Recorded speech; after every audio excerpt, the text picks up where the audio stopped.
wabarakatuh. Alhamdulillah wassalatu wassalamu ala Rasulillah wa ala alihi wa sahbihi wa man wala, amma ba'd.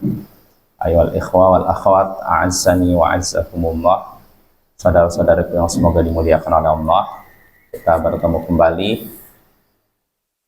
di malam Senin untuk mengkaji kitab Tauhid alladhi huwa haqqullahi 'alal 'abid, karya Syekhul Islam Muhammad bin Abdul Wahhab bin Sulaiman At-Tamimi rahimahullahu taala.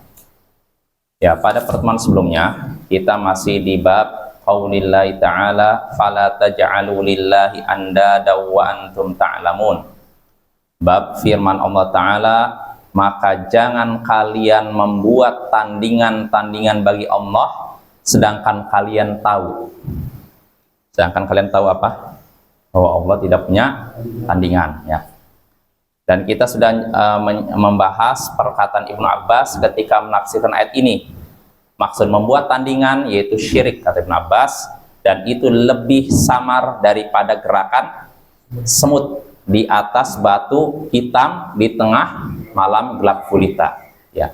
Contohnya seperti apa? Syirik di sini seperti engkau mengatakan demi Allah dan demi hidupmu wahai fulan dan demi hidupku. Ini bersumpah dengan selain nama Allah. Atau seperti ucapan, kalau bukan karena anjing ini tentu pencuri sudah mendatangi rumah kita. Kalau bukan karena bebek ini tentu pencuri sudah masuk ke rumah kita. Nah ini, kalau bukan karena fulan, kalau bukan karena hewan, bukan. Nah ini termasuk syirik. Atau seperti ucapan seseorang kepada temannya, atas kehendak Allah dan kehendakmu. Karena kehendak Allah dan kehendakmu. Dan seperti ucapan seorang itu syirik juga, kalau bukan karena Allah dan fulan. Nah di sini kata Ibnu Abbas, jangan sertakan kata fulan di situ, karena semuanya syirik. Ya, artinya katakanlah karena kehendak Allah, titik gitu. Atau kalau bukan karena Allah, maka akan terjadi begini dan begitu. Nggak usah disebutkan fulan. Kalau bukan karena Allah dan fulan, kalau bukan karena Allah dan ini, nggak usah disebutkan itu. Nah ini tafsir dari Ibnu Abbas, ya. Jadi Ibnu Abbas menafsirkan makna membuat tandingan tadi. Jadi membuat tandingan di sini bahwa apa? Sebenarnya ayatnya berbicara tentang syirik besar, tapi Ibnu Abbas membawakan ini juga ke dalam syirik kecil. Artinya apa? Walaupun ini syiriknya temanya syirik besar, tapi mencakup juga syirik kecil. Yang namanya membuat tandingan ini bisa syirik besar, bisa syirik kecil. Kalau syirik besar memang karena punya niat membuat tandingan bagi Allah. Kalau syirik kecil tidak ada niat membuat tandingan bagi Allah, tapi kalimatnya secara lahir sudah membuat tandingan bagi Allah. Ya contohnya apa? Kalau bukan karena Allah dan fulan, berarti sudah menempatkan fulan manusia setara dengan Allah. Atau atas kehendak Allah dan kehendakmu, berarti sudah menyamakan kehendak Allah dengan kehendak manusia. Nah yang seperti ini syirik, ya syirik kecil. Karena orang yang mengucapkannya biasanya tidak ada niat untuk menyamakan kehendak Allah dan kehendak manusia, tapi lahirnya sudah menyamakan kehendak Allah dengan kehendak manusia, dan itulah syirik kecil. Nah ini Bapak ya. Lalu pada pertemuan sebelumnya juga kita sudah membahas hadis Nabi yang diriwayatkan oleh Umar bin Khattab, bahwasanya Nabi SAW bersabda, man halafa bi ghairillahi faqad kafara aw asyrak. Siapa yang bersumpah dengan selain nama Allah, maka sungguh ia telah kafir atau musyrik. Siapa yang bersumpah dengan selain nama Allah, maka ia telah melakukan kekafiran dan kemusyrikan. Nah ini menunjukkan dilarangnya bersumpah dengan selain nama Allah, siapapun itu. Mau nabi kita kah, mau orang tua kita kah, atau orang yang dimuliakan, wali Allah, tetap tidak boleh. Mutlak, nggak boleh ya. Nah ini. Lalu terakhir kita juga sampai ucapan Ibnu Mas'ud, la an ahlifa billahi kadziban ahabbu ilayya min an ahlifa bi ghairihi shadiqa. Sungguh seandainya aku bersumpah dengan nama Allah tapi dusta, itu lebih kusukai daripada bersumpah dengan selain nama Allah tapi jujur. Seandainya aku bersumpah dengan nama Allah tapi dusta, demi Allah saya tidak melakukan ini, padahal dusta, itu lebih disukai oleh Ibnu Mas'ud daripada demi misalkan Lata saya melakukan itu dan jujur. Ya, jadi bersumpah dengan nama Allah tapi dusta itu lebih disukai oleh Ibnu Mas'ud daripada bersumpah dengan selain nama Allah tapi jujur. Ya, bersumpah dengan nama Allah tapi dusta, ini dosa tidak? Dosa kan? Kamu yang ini melakukan ini demi Allah tidak, padahal iya. Ini dosa tidak? Dosa besar. Tapi ketahuilah, kalau seorang bersumpah dengan nama Rasul tapi jujur, ini dosanya lebih besar. Karena kamu melakukan ini, ya demi Rasul, misalkan. Dan ketika ngomong benar dia, maka dosanya ini lebih besar daripada dia bersumpah dengan nama Allah tapi dusta. Ya, kenapa bisa begitu? Karena bersumpah dengan selain nama Allah ini adalah syirik. Ya, dosa besar, sangat besar, dosa paling besar di antara dosa-dosa besar. Dan itu termasuk membuat tandingan bagi Allah. Ya, ini Bapak ini karena sesuai dengan judul bab ya.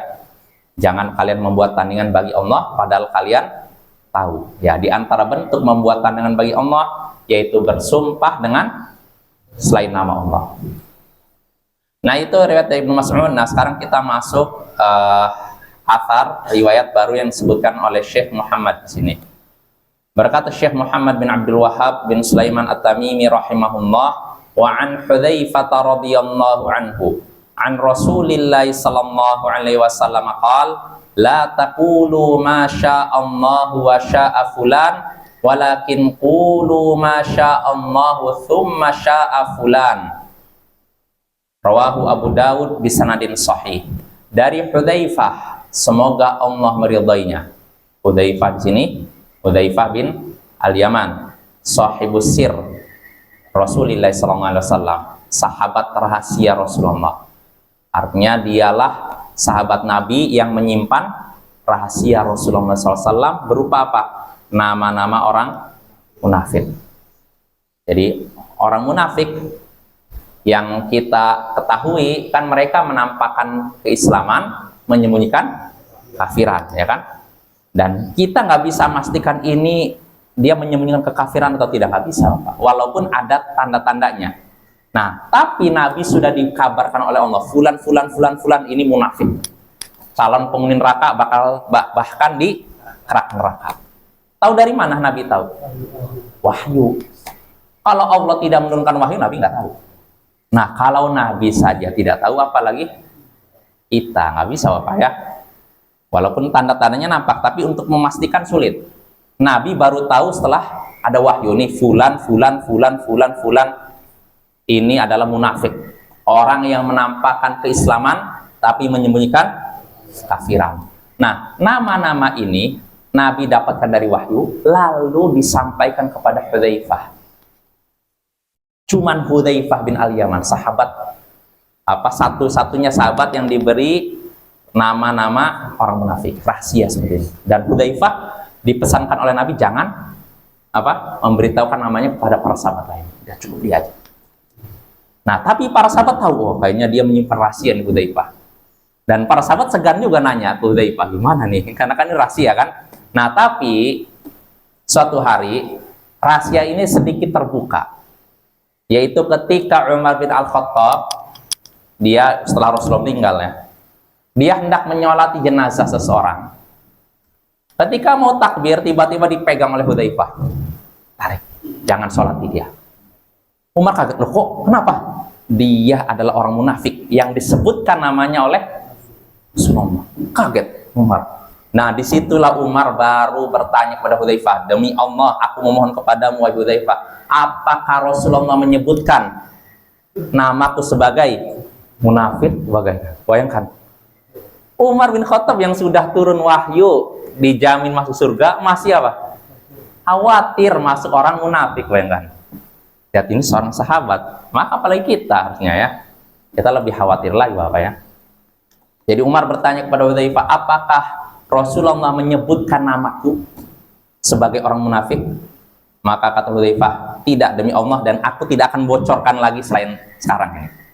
Artinya cukup sekarang saya bocorkan bahwa kamu bukan orang munafik yang disebutkan oleh Rasulullah. Tapi selain nggak mau lagi aku nyebutkan. Jelas apa ya? Nah, artinya nama-nama orang munafik sudah diketahui dan terbongkar sedikit gara-gara kasus tadi. Umar ingin menyolati jenazah seorang, ditarik oleh Hudzaifah, dia orang munafik. Karena kita tidak boleh menyolati jenazah orang kafir. Dan ini orang munafik tulen. Dia menampakkan keislaman tapi menyembunyikan kafiran. Nah, maka nggak boleh. Dan Umar pun nggak jadi akhirnya. Yang tadinya mau nyolatin nggak jadi. Nah, ternyata dia munafik, kafir, nggak jadi. Nah, ini keistimewaan Hudzaifah bin Al-Yaman ya. Dan Hudzaifah bin Al-Yaman juga Bapak-bapak, sahabat yang sedikit berbeda dengan para sahabat Nabi lainnya. Hudzaifah menyebutkan dalam Sahih Bukhari, kana nas yas'aluna Rasulullah sallallahu alaihi wasallam 'anil khair wa kuntu as'aluhu 'anil syarr. Orang-orang, itu para sahabat Nabi yang lain, bertanya kepada Rasulullah tentang kebaikan. Jadi para sahabat rata-rata bertanya kepada Rasulullah tentang kebaikan. Apa amalan yang dicintai oleh Allah ya Rasulullah? Apa amalan yang bisa memasukkanku ke surga? Apa amalan yang bisa meninggikan derajatku? Apa amalan yang menghapuskan dosa? Rata-rata bertanya tentang kebaikan. Sedangkan aku, kata Hudzaifah, bertanya kepada Rasulullah tentang keburukan. Maksudnya apa? Wahai Rasulullah, apa amalan yang menyebabkan seorang masuk neraka? Apa amalan yang menyebabkan seorang dianggap munafik? Apa amalan yang menyebabkan seorang keluar dari Islam? Nanyanya yang buruk-buruk. Kenapa? Makhafatan yudrikani, kata Hudzaifah, karena aku khawatir terjatuh dalam keburukan tersebut. Artinya Hudzaifah nanya yang buruk-buruk bukan untuk mengamalkannya, mengerjakannya, tapi untuk apa? Menghindar darinya. Karena kalau kita tidak tahu keburukan, bisa jadi dan sangat mungkin kita akan, nah itu apa ya? Jadi penting masalah itu. Jadi keliru kalau orang bahas, udah kita bahas baik-baik saja. Kalau sudah bahas yang baik, nanti dengan sendirinya kita tahu yang buruk. Nggak juga. Ya, kalau orang nggak belajar keburukan, dia akhirnya nganggap yang buruk baik. Ya, maka perlu juga belajar keburukan, bukan untuk mengerjakannya, tapi untuk menghindarinya. Nah, ini Hudzaifah bin Al-Yaman ya. Ya, kita lanjut. Kata dari Hudzaifah, semoga Allah meridainya, dari Rasulullah sallallahu alaihi wasallam, beliau bersabda, la taqulu ma sya'allah wa sya'a fulan. Jangan kalian mengatakan atas kehendak Allah dan kehendak fulan. Nabi berkata kepada para sahabatnya, jangan kalian mengatakan atas kehendak Allah dan kehendak fulan. Walakin qulu, akan tetapi ucapkanlah masya Allahu thumma sya'a fulan. Akan tapi ucapkanlah atas kehendak Allah kemudian kehendak fulan. Hadits riwayat Abu Daud dengan sanad yang sahih. Maknanya jelas Bapak ya. Jadi Rasulullah melarang para sahabatnya mengucapkan kata apa? Karena kehendak Allah dan kehendak fulan. Kenapa ini dilarang? Karena menyamakan derajat. Iya, menyamakan kehendak Allah dengan kehendak manusia. Boleh kita. Ya, karena begini Bapak, apa yang Allah kehendaki pasti terjadi. Sedangkan apa yang kita kehendaki pasti terjadi. Bisa. Ya, kita nggak bisa memastikan. Ya. Kita menghendaki sesuatu, ternyata Allah kabulkan. Terjadi. Tapi kadang kita menghendaki sesuatu, tidak Allah kehendaki, nggak bisa kita melakukannya.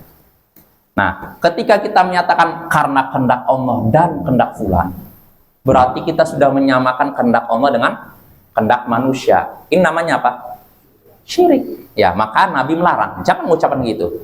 Terus apa yang harus diucapkan?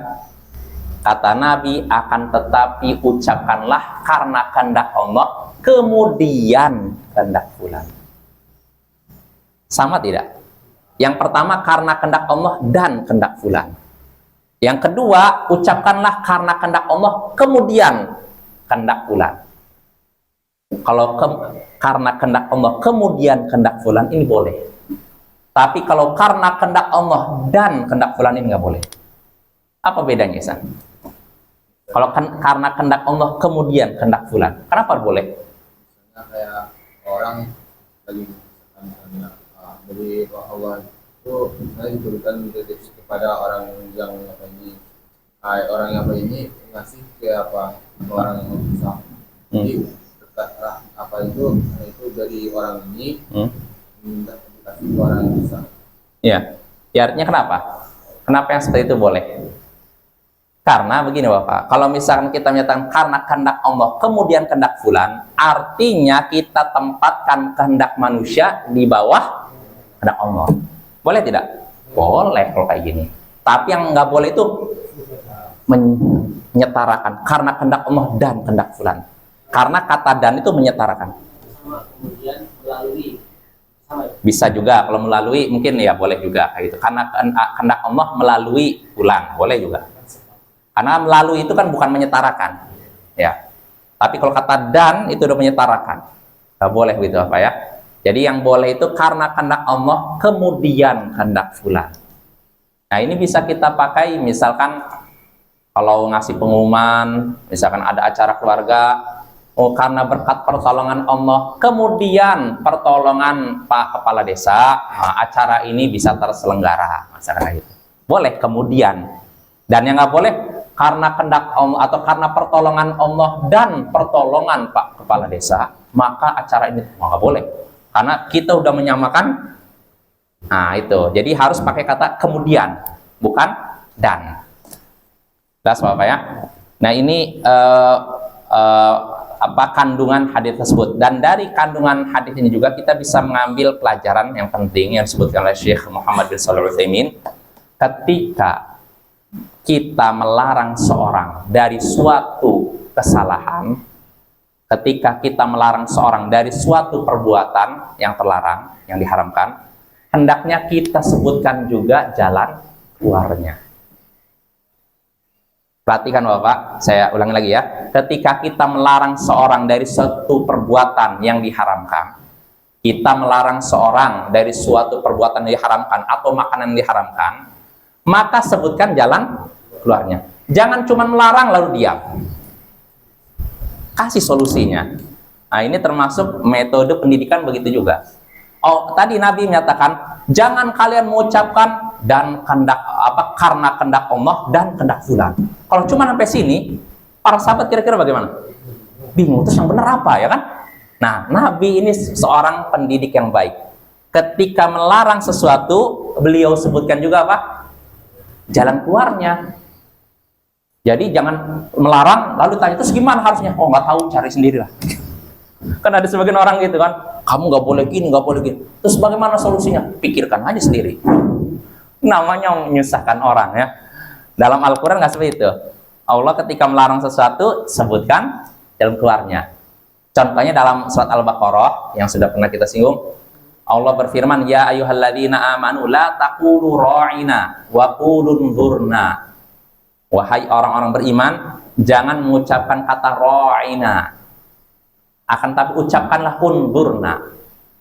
Ra'ina sama unzurna sebenarnya maknanya sama. Perhatikanlah kami. Tapi ra'ina bisa diplesetkan. Maknanya jadi kamu ini gila, kena penyakit gila istilahnya gitu. Nah, Allah larang kaum muslimin untuk berkata kepada Rasulullah ra'ina, dilarang. Karena nanti bisa di apa? Plesetkan. Karena orang Yahudi mengucapkan kata itu juga kepada Nabi Muhammad, tapi di tujuannya apa? Menghina. Kalau kaum muslimin tujuannya apa? Supaya dapat perhatian dari Nabi. Jelas apa ya? Nah, di sini Allah melarang orang-orang beriman untuk mengucapkan kata ra'ina. Pertanyaannya, apakah cuma sampai situ titik? Jangan kalian mengucapkan kata ra'ina. Selesai. Apa setelah itu? Disebutkan jalan keluarnya. Kalau memang kalian tidak boleh mengucapkan kata ra'ina, maka ucapkanlah unzurna. Setelah dilarang, dikasih jalan keluarnya, solusinya. Nah itu Bapak ya. Ini penting bagi kita kalau misal kita menasihati seorang yang terjatuh dalam perbuatan yang haram, pekerjaan yang haram. Nggak cukup kita, oh kamu harus keluar dari tempat kerja kamu. Terus bagaimana saya harus apa? Pikirkan sendiri. kita kasih, walaupun nggak dalam artian dicarikan pekerjaan, tapi kita kasih rambu-rambu ini. Kamu nggak boleh kerja di sini, ini pekerjaan haram. Terus bagaimana? Oh, kamu cari pekerjaan yang ini halal. Nah, seperti itu Bapak ya. Jadi jangan dilarang lalu tinggal. Bingung gitu ya. Nah, ini faidah yang terkait dengan dakwah yang disebutkan oleh Syekh Muhammad bin Shalih Al-Utsaimin dalam kitab Al-Qaulul Mufid. Ya, kitab yang bagus Bapak ya. Bagi bapak-bapak yang bisa baca kitab Al-Qaulul Mufid, baca. Itu banyak faidah, bukan cuma dalam masalah tauhid, kadang dalam masalah dakwah, kadang dalam masalah fikih. Dan beliau memang Syekh Muhammad bin Shalih Al-Utsaimin orang yang fakih. Artinya gini, beliau itu dalam suatu permasalahan, suatu hadis, beliau bisa menyimpulkan suatu kandungan hukum yang berharga gitu loh.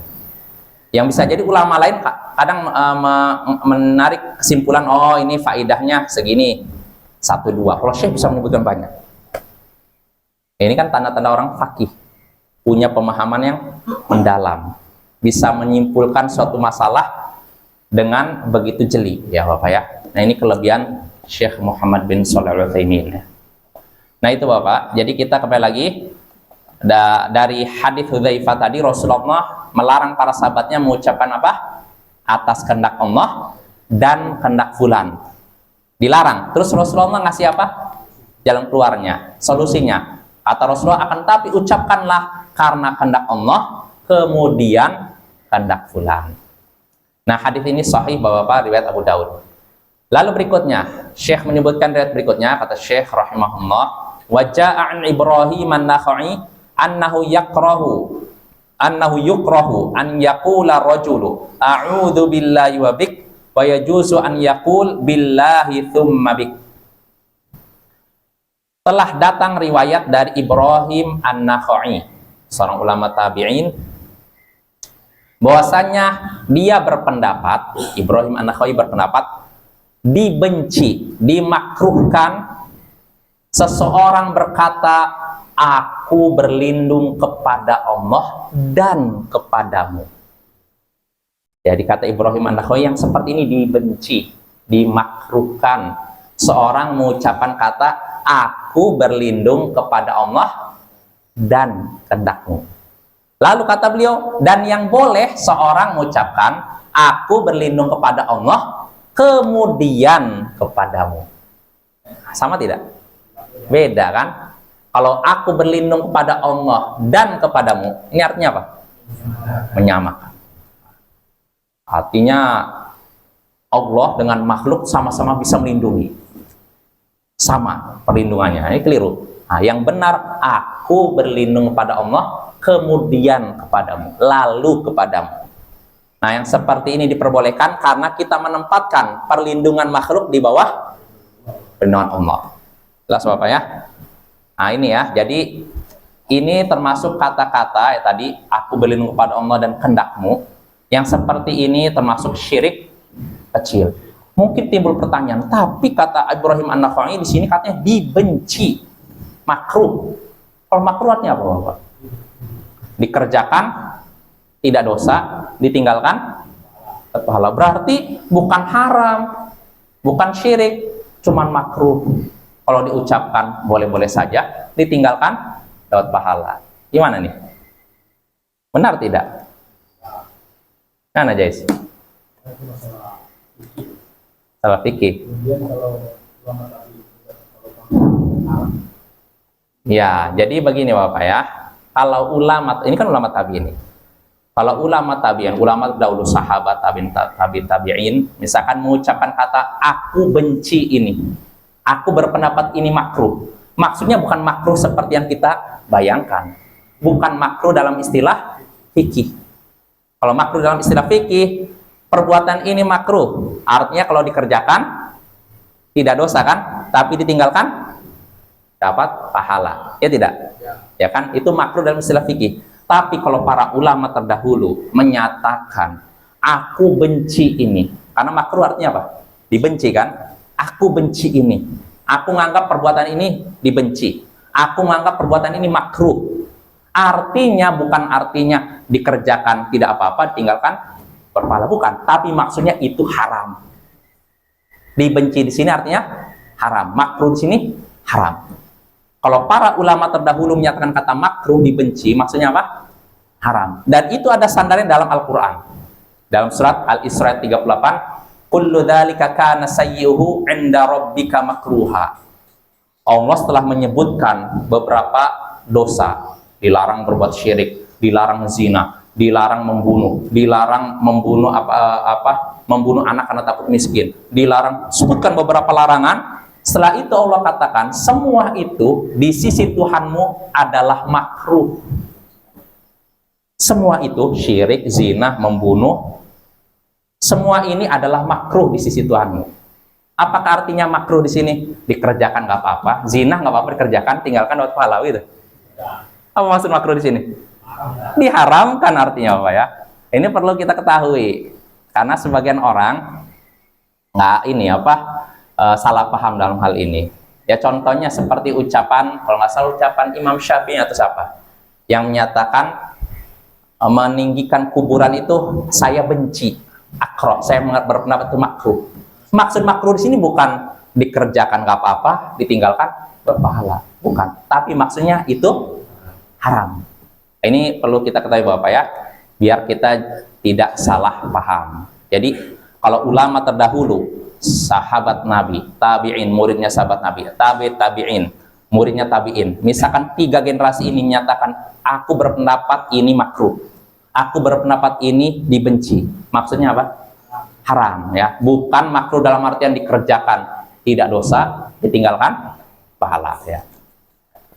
Nah itu tentang makruh. Lalu berikutnya qal, kata Syekh di sini, dan Ibrahim An-Nakha'i juga berkata, wa yaqul lawnallahu thumma fulan wa la taqulu lawnallahu wa fulan. Dan seseorang boleh mengucapkan kalau bukan karena Allah kemudian karena fulan. Ini diperbolehkan. Kalau bukan karena Allah kemudian fulan, ini diperbolehkan. Dan tidak boleh kalian mengucapkan kalau bukan karena Allah dan fulan. Yang ini nggak boleh. Kalau bukan karena Allah dan fulan, ini tidak boleh karena apa? Menyetarakan. Tapi kalau ucapan kalau bukan karena Allah kemudian fulan, ini boleh. Karena apa? Menempatkan makhluk di bawah Allah. Jelas Bapak-bapak? Nah itu kandungan riwayat yang disebutkan oleh Syekh tadi. Selesai.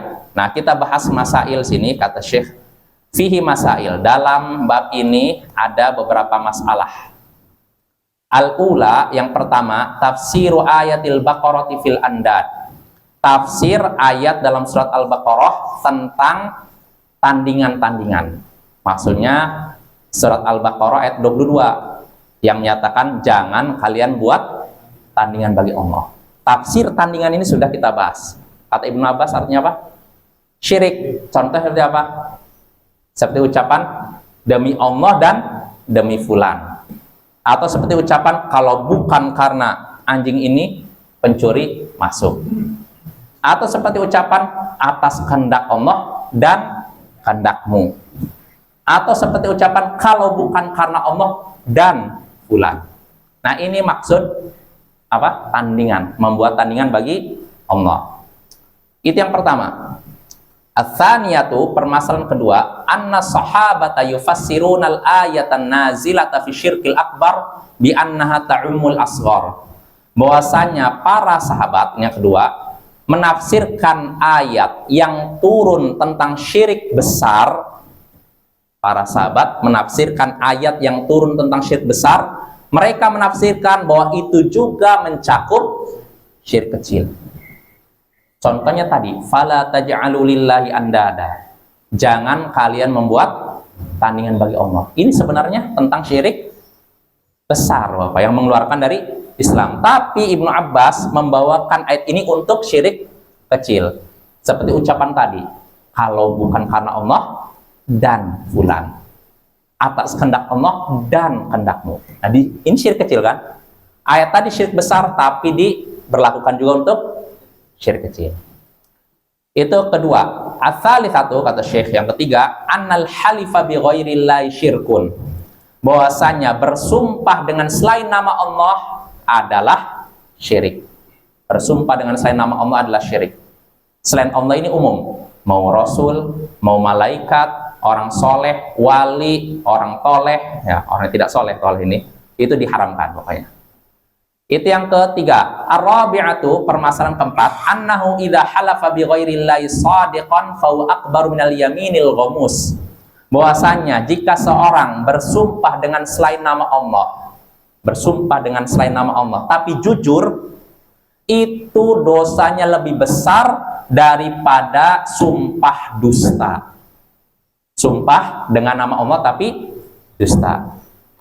Jadi kalau seorang bersumpah demi Rasul benar, dia nggak dusta, itu dosanya lebih besar daripada seorang menyatakan demi Allah tapi dusta. Kenapa? Karena apa? Karena yang pertama syirik, ya. Yang kedua tidak syirik. Itu yang keempat. Lalu berikutnya yang kelima, kata Syekh Al-Khamisatu, permasalahan yang kelima, al-farqu bainal wawi wa thumma fil lafz.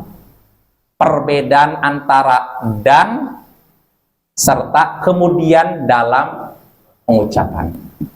Artinya, tadi kalau kita menyatakan kalau bukan karena Allah dan fulan, ini maknanya beda dengan kalau bukan karena Allah kemudian fulan. Karena kalau menyatakan kalau bukan karena Allah dan fulan, berarti sudah apa? Menyetarakan Allah dengan manusia. Tapi kalau kita katakan kalau bukan karena Allah kemudian fulan, artinya kita sudah menempatkan manusia di bawah Allah, dan itu diperbolehkan. Ya, jelas Bapak ya? Dengan ini kita selesai. Ya, kesimpulan dari ini semua Bapak terkait ucapan kalau bukan karena Allah dan fulan, atas kehendak Allah dan kehendak fulan. Yang pertama, kita kalau kita mau lebih baiknya, kita cuma menyebutkan karena Allah, titik, tanpa menyebutkan fulan, manusia atau apapun. Misalkan dalam suatu acara, berkat pertolongan Allah acara ini bisa terselenggara, ini yang paling afdal. Atau kita misalkan mengalami hampir mengalami kecelakaan, kalau bukan karena pertolongan Allah saya sudah ketabrak mobil, ini yang paling baik. Lalu berikutnya tingkatan kedua yang diperbolehkan, seperti apa? Kalau bukan karena atas kehendak Allah kemudian kehendak misalkan Bapak dusun, acara ini terselenggara, ini diperbolehkan. Atas kehendak Allah kemudian kehendak fulan, diperbolehkan. Atau seperti ucapan misalkan seorang selamat dari kecelakaan, kalau bukan karena Allah kemudian si fulan, tentu saya sudah. Nah, ini diperbolehkan. Jelas Bapak ya?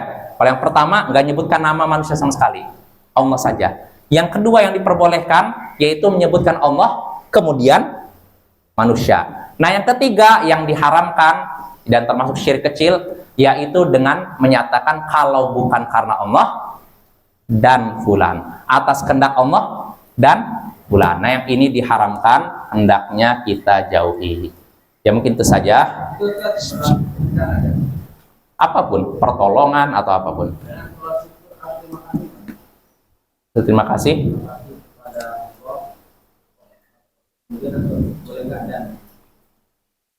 Kalau itu terima kasih ya.